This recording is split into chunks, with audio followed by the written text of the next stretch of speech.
বছর পরে আমরা একটা ভালো নির্বাচন পাচ্ছি। এর আগে 3টা নির্বাচন হয়েছে, কোনটাতে আমরা ভোট করি নাই।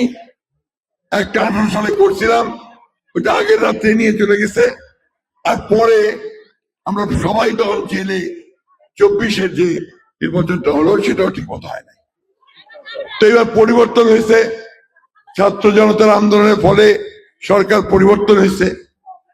আমরা এবার একটা সবাই এই দেশের নাগরিকরা সুযোগ পেয়েছি, এবার একটা সুষ্ঠু ভোট আমরা দিতে পারবো এবং এইবারকার ভোটটাতে কোনো জালিয়াতি, চাতুরি, জবরদস্তি কোনো কিছু হওয়ার সম্ভাবনা নাই।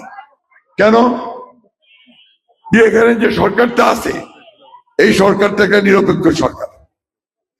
এই সরকার সুন্দর একটা ভোট করতে চায় যে ভোটের মাধ্যমে জনগণের যাকে নির্বাচন করবে তারাই সরকারটা গঠন করবে।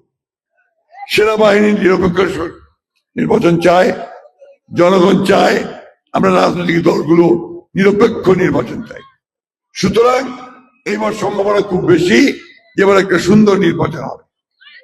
তা আমরা তো সবাই চাই যে আমার ভোটটা আমি দিব, যাকে খুশি তাকে দিব, তাই না? আমার মনটা যাকে চাইবে আমি তাকেই দিব, ঠিক তো?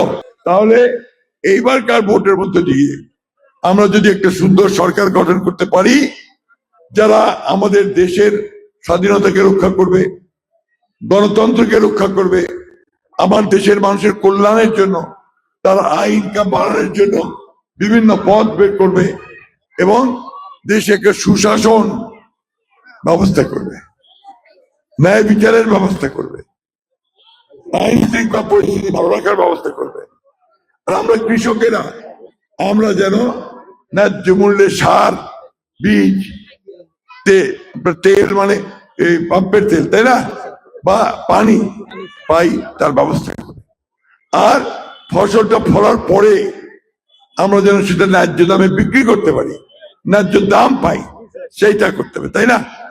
এই আলু করছেন আপনারা প্রচুর, দেখলাম এবার মুই আগতে কইতাছি এবার দাম পাবেন না। এত আলু করেছেন সারা যে কঠিন হবে দাম পাওয়া।